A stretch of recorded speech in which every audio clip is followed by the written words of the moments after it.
Hello everyone, welcome back to Jazz Inspires. My name is Joe and today we're diving into something I'm really excited about. I've listened to 10 jazz rock albums that were recommended by you. And I mean that literally. These came directly from the comment section of my last jazz rock video, where I talked through 10 essential albums in the genre. That video did really well and the comment section became this brilliant hive of music lovers sharing recommendations left, right and center. It was honestly one of the best responses I've ever had to a video. So first, thank you. It's clear you're all incredibly passionate about jazz rock and adjacent music.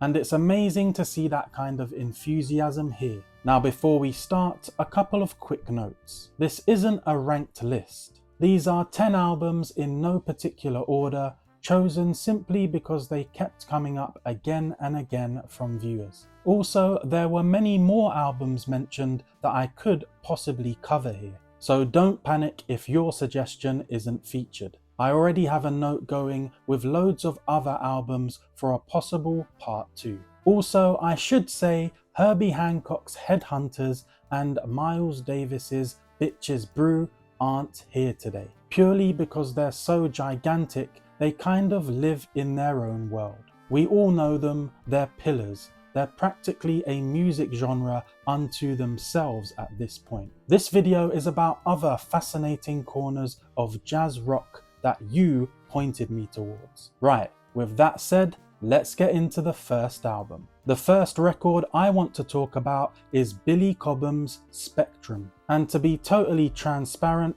this one is not new to me. I listened to it long before I ever made a jazz rock video. But so many of you mentioned it with such love and enthusiasm, it had to be included here. Released in 1973, Spectrum is like an adrenaline shot right into the veins of jazz rock.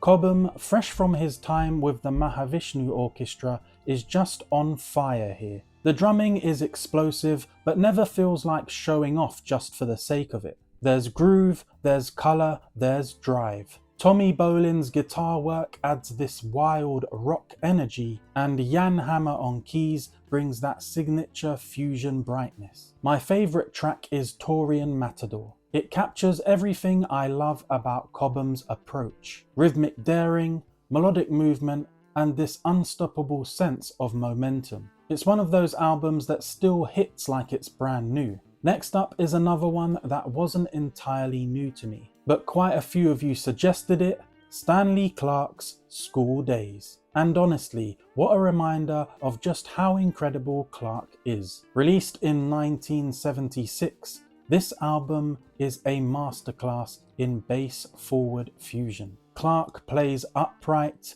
electric, he slaps, he sings through his instrument. It's just a full musical identity being expressed. He's joined by some serious players here as well. George Duke brings his beautiful harmonic sense on keys, and appearances from musicians like John McLaughlin and Billy Cobham. The title track School Days is my favourite. When that bass riff drops, it's game over. You know you're in the presence of someone who changed the way their instrument was thought about. There's a playfulness across this album too. Moments where it's funky and moments where it's almost orchestral in how arranged it feels. It's a brilliant record. Now let's talk about Brand X's Unorthodox Behaviour, a British fusion gem from 1976. This one felt like opening a secret door into a slightly different corner of jazz rock. It has the complexity and improvisation you would expect from fusion, but also this distinctly British eccentricity to it. Slightly angular, slightly cheeky in places, but incredibly tight and inventive. And yes, that is Phil Collins on the drums here, long before he became a megastar. And his playing is phenomenal. Really loose and expressive, but technically brilliant. John Goodsall's guitar tone has this weary intensity, and Percy Jones on bass brings this slippery, almost fretless vocal quality to the lines. My favourite track from the album ended up being Running on Free. It's got that signature Brand X rhythmic bubbling underneath, and they move as a unit so well. It's jazz rock, but with an almost progressive jazz cerebral edge to it. From there, I jumped to Larry Coryell and the 11th House's album, introducing the 11th House. And if Brand X showed British eccentricity, then this album shows American grit. Released in 1974, you can hear why Coryell is often hailed as one of the godfathers of fusion. It's raw, it's electric, and it leans into rock energy without ever losing its jazz roots. Randy Brecker appears on trumpet, which always adds this punch of harmonic richness, and Alphonse Mouzon on drums gives the whole thing this fierce rhythmic engine. The track Adam Smasher became my standout. It hits straight away with power and grit, and there's this sort of swagger to Coryell's playing that I absolutely love. It's fusion that doesn't polish itself too much. It breathes, it scratches, it punches. Brilliant record. Then, shifting gears into something more whimsical and very British, we have Hatfield and the North's The Rotters Club. This one felt like stepping into a very particular musical world, the Canterbury scene at its finest. Released in 1975, it blends jazz harmony, progressive rock structures, and this unmistakable English pastoral quality. You get moments of beauty like smirks of humour, unexpected chord movements, and a softness that suddenly becomes very complex without warning. Phil Miller's guitar is gorgeous, Dave Stewart's keyboard work is inventive, and Richard Sinclair's vocals bring this poetic, slightly dreamy touch. My favourite track was Lounging There Trying. There's something very gentle and reflective about it, almost conversational in its phrasing, and the arrangement is just lush. It's an album that rewards close listening. It's not background music, it's a world to enter. Now, although I left Bitches Brew out of this video, I absolutely had to include Miles Davis's A Tribute to Jack Johnson, because so many of you highlighted it, and because it's a completely different flavour of Miles's electric period. Recorded in 1970 and released in 71, the album feels raw and muscular. Blues rock fused with jazz attitude and improvisation. It's gritty, it's defiant, and it has that sense that everyone in the room is playing with real intent.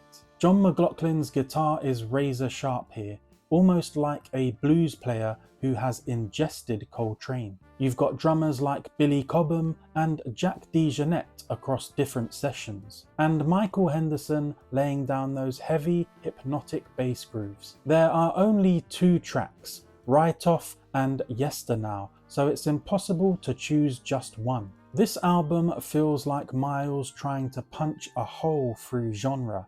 It's incredible. From there, I explored Robben Ford's The Inside Story, released in 1979. And this was like moving into a slightly different climate within jazz rock.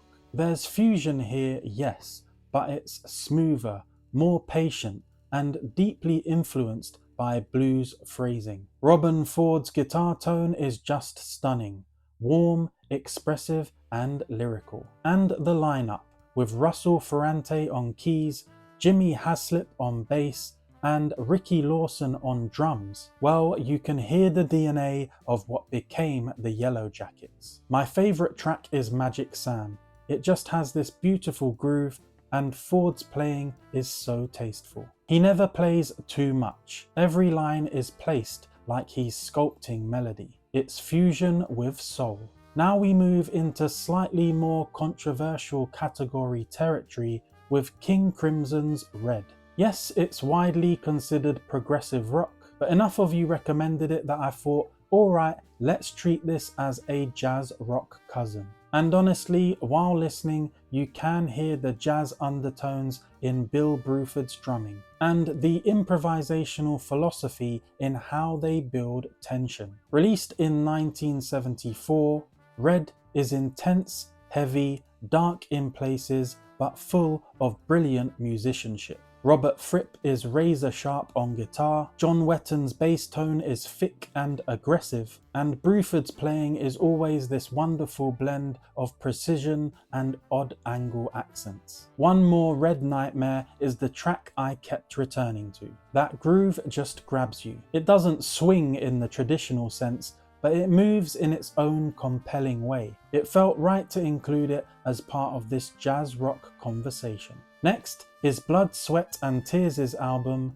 Child is Father to the Man. Released in 1968, so slightly earlier than most records here, and predating their more commercial period. This lineup, led by Al Kooper, is far more psychedelic, soulful, and jazz-leaning than what many people associate with the band later. There are horns, but they're used in creative arrangements rather than just punchy hooks. There's experimentation, emotion, and this sense of searching for a new sound at the crossroads of rock, soul, and jazz instrumentation. The track My Days Are Numbered really stood out to me. Emotional vocal delivery, beautiful horn writing, and this bittersweet feeling running through it. It's a really interesting snapshot of a moment when genres were breaking apart and then reforming into something new. Finally, we finish with Gong's Gazeuse from 1976. And what a fascinating endpoint. This isn't the psychedelic Gong of earlier years. This is Pierre Moelin's Gong, leaning into jazz rock with a strong percussive focus. Vibraphones, marimbas,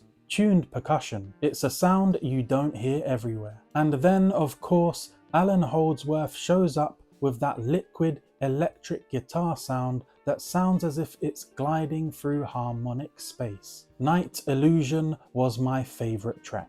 It's elegant, intricate, and rhythmically layered. There's this sense of air and shimmer to it. Very different to other albums on the list, but that's what makes it a perfect inclusion. So there we have it, 10 jazz rock albums recommended by you. What a journey. I absolutely loved diving into these, and I can't thank you enough for your suggestions. This community continues to amaze me. The depth of knowledge, the love for the music, and the willingness to share it. If your album recommendation didn't make it into this round, don't worry. I definitely have enough suggestions for a part 2, so let me know in the comments if you would like to see that video. If you enjoyed this video, please give it a like. It genuinely does help the channel. And if you aren't subscribed already, make sure you subscribe to the Jazz Inspires YouTube channel so you stay up to date with my latest uploads. If you want to continue hanging out with me here on the channel, I will pop a video in the corner for you to click on now. Other than that, I'd like to say thank you for watching, and I'll see you in the next one.